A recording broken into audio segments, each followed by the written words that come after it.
Okay, we're going to move next into the Dharma talk, and then we'll sit and meditate for 30 minutes. But to start off my Dharma talk, I'd like to read from the chant book. It's called The Identity of Relative and Absolute. The mind of the great sage of India was intimately conveyed from west to east. Among human beings are wise men and fools, but in the way there is no northern or southern patriarch. The subtle source is clear and bright.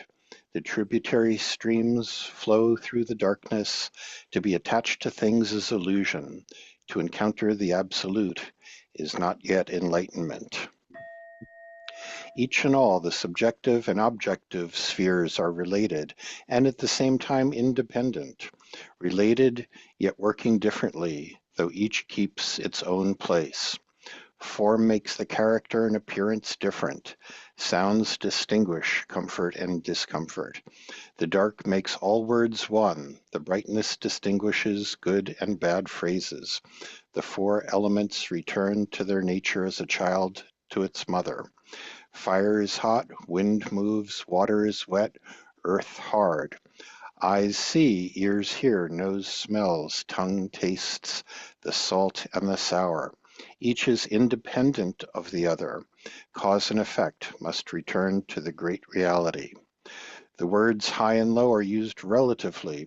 Within light there is darkness, but do not try and understand that darkness. Within darkness there is light, but do not look for that light. Light and darkness are a pair, like the foot before and the foot behind in walking. Each thing has its own intrinsic value and is related to everything else in function and position. Ordinary life fits the absolute as the box and its lid. The absolute works together with the relative like two arrows meeting in mid-air. Reading words, you should grasp the great reality. Do not judge by any standards. If you do not see the way, you do not see it even as you walk on it. When you walk on the way, it is not near, it is not far. If you are deluded, you are mountains and rivers away from it. I respectfully say to those who wish to be enlightened, do not waste your time by day or night. Okay, so what the heck did that mean? That's perhaps one of the most confusing of the sutras in the chant book. And sometimes you can read these things or listen to them, over and over and over again.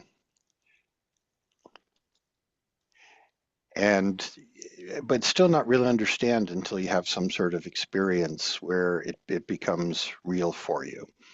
And that's kind of why we're practicing, is for this seemingly nonsensical stuff to finally, slap us in the face and say, okay, this is what this means. This is the reality that we can actually experience from these sutras.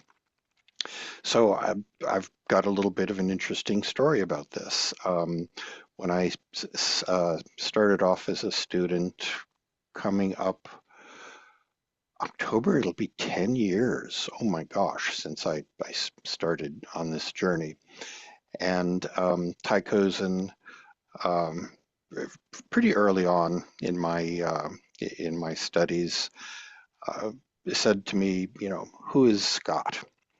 And my first answer is, okay, well, I grew up in New York City, went to school there, moved to Connecticut, school in Atlanta, then worked as in advertising for a while, worked as a boat bum for a while, and kind of just went through my bio. So that was like my first answer. And I kept coming back to this question, kept answering it. And through the years, I must have gone through a dozen different answers, and until I realized that yeah, there really is no definitive answer like this. There's really just kind of being. Um, so that, and which is a little tough to wrap your mind around. So in light of that, in a class that I teach, we kind of go through an exercise where I ask the class to list the great crimes against humanity throughout history. And of course, the Holocaust is always top of the list, and then people list various genocides or wars or whatever throughout time.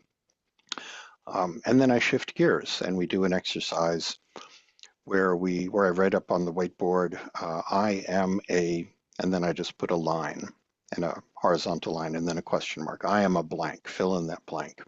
And then we go around the room and we all fill in that blank. I am a whatever. And someone might say, I am a cisgender male Protestant American, 50-year-old, such and such sports fan, whatever. We go through the room and people fill in the blank there. And then I come back to the previous exercise and I say, it's possible that in filling that blank, you just took that first teeny little step towards committing a crime against humanity. Because which of those horrific crimes against humanity did not start with someone or some group of people thinking, I am a such and such. I am this nationality. I am this religion. I am, and so on and so forth. That's the first step required before any of the crimes against humanity have taken place. So I kind of got to the point where I just don't fill in that blank anymore. I just leave it at I am. And so the question of, who is Scott, it just remains a question. I don't fill in that blank. And it took me, oh God, probably 8 years or so before I kind of arrived at that. Not that I've finished with that question. It's still a question to me. I have no clue who I am, and maybe I'll figure it out. Maybe I won't. But I guess I've kind of let go of the question. Does that make any sense? Or let go of the answer to the question? I'm not sure. So at any rate, oh, thank you. So then fast forward to, I think it was sometime last year. I like to bounce around from temple to temple and see how other groups do things. And I went to visit No Rank Zendo in Portland, where they do, one of their traditions is they call it Daku-san, where you meet one-on-one with the abbot. So, I figure, okay, this he seems like a good guy. I'll go sit with him. And he looked at me, and one of his first things he said is, who are you? Who is Scott? And I'd never really heard that question, in those 8 years, and yet someone is throwing that question at me fresh. And I just sat there, and it was a very uncomfortable feeling. I had no idea what to say. So I didn't answer that question. It was kind of a little bit of an awkward feeling. So, what really hit me is when but the question and my feeling, how I reacted to that kind of stuck with me. And I was driving home and I had this image of him asking me this question was like asking me to take a little puppy and drown it in a bucket of water. It was a horrible feeling. I had no idea what was going on, and so that feeling, kind of subsided, but the experience stuck with me, and it was probably uh, weeks later, easily, where I was kind of reflecting on that, and something just popped into my head that my reaction to that question was me being stuck in the absolute truth of not filling in that blank. So I was stuck in the absolute truth. In Buddhist teachings, we have, well, as the sutra very mysteriously explains, we've got the absolute truth and we've got the relative truth. The absolute truth is we're all we're all made from stardust, we're all interconnected, um, the that kind of looking at the world from a very cosmic or universal perspective. Um, but then there's the relative truth too. The relative truth is that I think putting ketchup on hot dogs is an abomination, and sometimes throughout the day, the most important thing in the world is going to the bathroom. Those are the relative truths, that kind of day-to-day life stuff. So just two perspectives from which to kind of view the world. And my strong reaction to being asked who is Scott, I think because I was stuck in that absolute truth. I'd kind of let go of the relative truth, which is equally valid. Am, I was born in New York. I did go to school here and there and worked in such and such career, and I like, free diving and pizza. Those are the relative truths. And I guess I had kind of shunned the relative truths because I'd kind of embraced the absolute truth.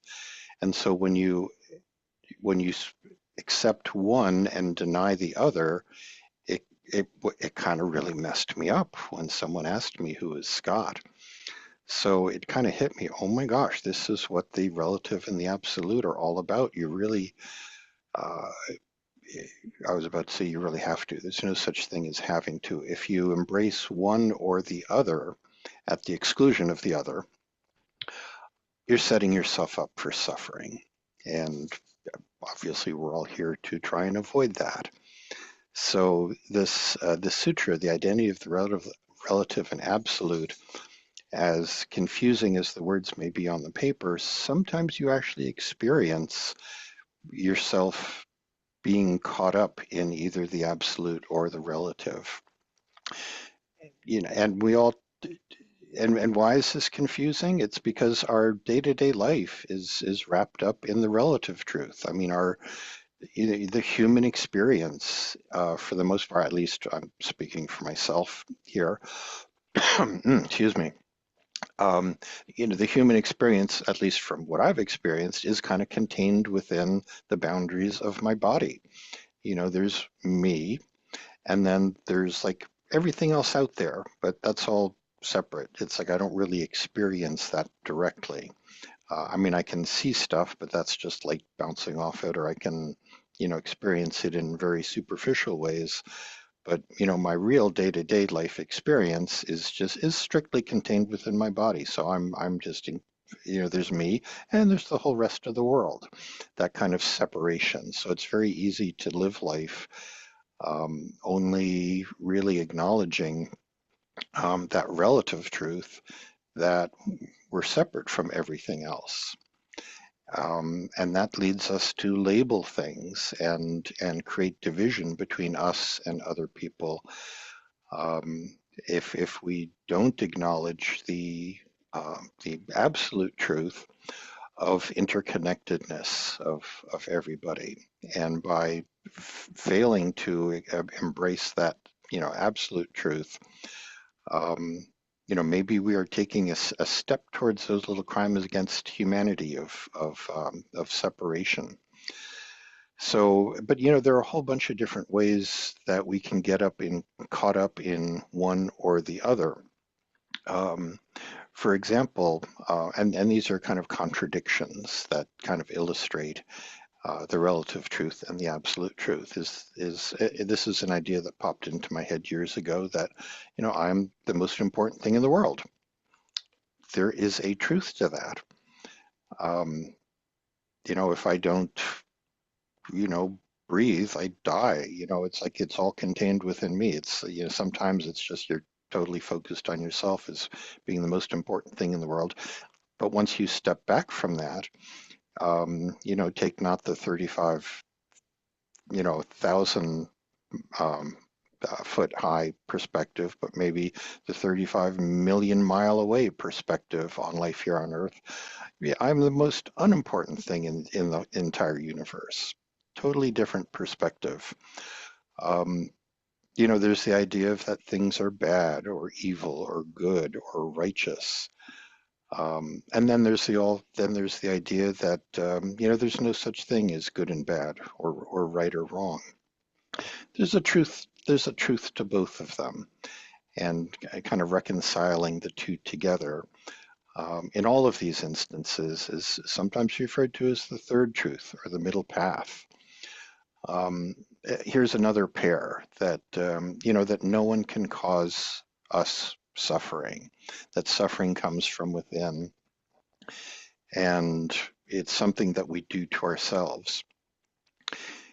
And yet, if someone has ever lived through an abusive relationship, there is also a truth that other people can cause us suffering. That's the ultimate and the relative truth, kind of hand in hand. There's the saying that we are born alone and we die alone, and there's some truth to that. There's also some truth that when we go through birth and life and death, it's like a wave on an ocean.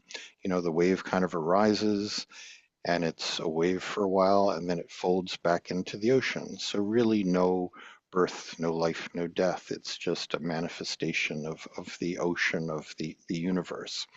That's also a truth that is equally valid.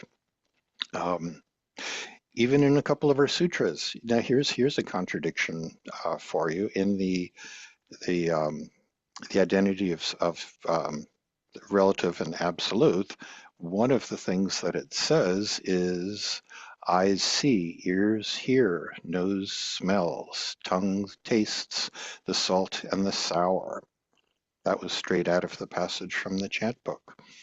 But if you turn 2 pages before that, in the Heart Sutra, it says, therefore given emptiness, there is no form, no sensation, no perception, no formation, no consciousness, no eyes, no ears, no nose, no tongue, no body, no mind, no sight, no sound, no smell, no taste, no touch, no object of mind, no realm of sight, no realm of mind consciousness. So do these things exist or do they not exist? We've got an absolute contradiction right in the chant book that you may be, right in front of you there. And therein lies the beauty of the absolute truth and the relative truth is they're both true.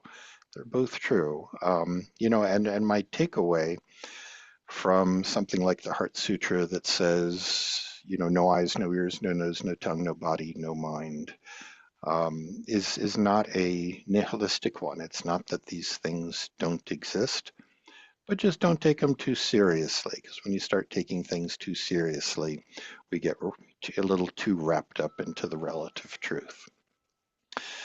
So,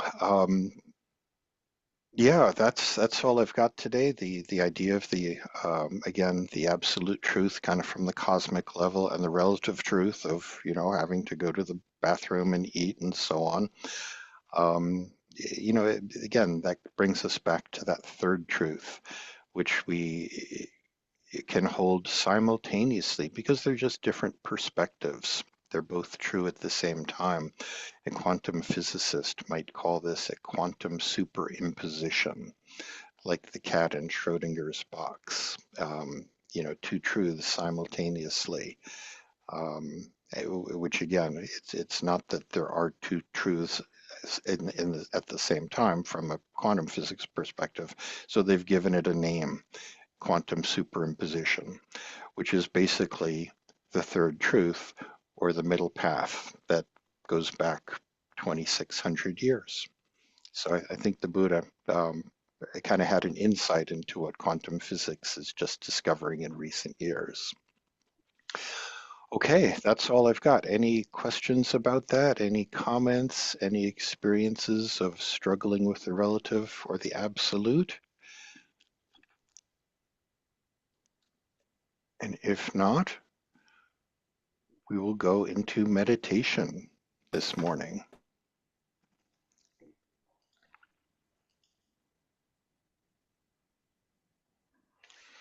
Now, we have kind of a large crowd. I'm not going to assume that everybody has meditated. So you might want to reposition yourself on your cushion, Stretch out that back, try and touch the ceiling with the top of your head. Belly breathe if you can. If you've ever sung, singers are trained to breathe from the belly, not from the chest. So push out that belly when you take a big deep breath, and that'll actually help elongate your spine and keep your posture good. Don't try and block out thoughts. Just accept them as they are. The more you accept that the thoughts float by, it turns the volume down on them. We're not trying to turn that radio off. We're just trying to turn the volume down a little bit. So just observe things as they are. If you like, you can focus on your breath. Some people will count their breaths up to 10. Personally, I never make it to 10, so I try and count my breaths up to 3, and sometimes I'm successful with that. And if you find yourself getting sucked deep into thought, like, oh my gosh, I forgot to buy such and such at the supermarket, and I've got this project due tomorrow. Just when you notice that you've kind of gotten sucked into thought, just bring yourself back and start counting your breaths again. And there's no such thing as good or bad meditation. There's just meditating. And we don't meditate for any particular goal or to try and attain anything. This is just a luxury that we afford ourselves to just do something just for the sake of doing it. And how often do we do that in day-to-day life? We're always trying to get something done or check something off our checklist. So just sit for the sake of sitting and enjoy and just kind of revel in the luxury of being kind to yourself. So we'll sit for 30 minutes. If you are on a cushion and your body starts telling you that you're at your limit for sitting on a cushion, please just get up and go sit in the pew. This is not an endurance contest. If you're not used to sitting cross-legged, the pain can be distracting, and pushing through a little pain, yeah, that's okay. But know your own limit. And if you feel the need to get up and go sit in a pew or a chair or adjust your posture, there is no pressure to sit there in pain. That's not what we're here for. Starting meditation. Let us be at peace with our bodies and our minds. Let us return to ourselves and become holy ourselves. Let us be aware of the source of being common to us all and to all living things. Evoking the presence of the great compassion, let us fill our hearts with our own compassion towards ourselves and towards all living beings. Let us pray that we ourselves cease to be the cause of suffering to each other. With humility, with awareness of the existence of life and of the suffering that are going on around us, let us practice the establishment of peace in our hearts and on earth. Body, breath, and mind, held in perfect oneness. I send my heart along with the sound of this bell. May the hearers awaken from forgetfulness and transcend the path of anxiety and sorrow. Listen, listen, this wonderful sound brings me back to my true home.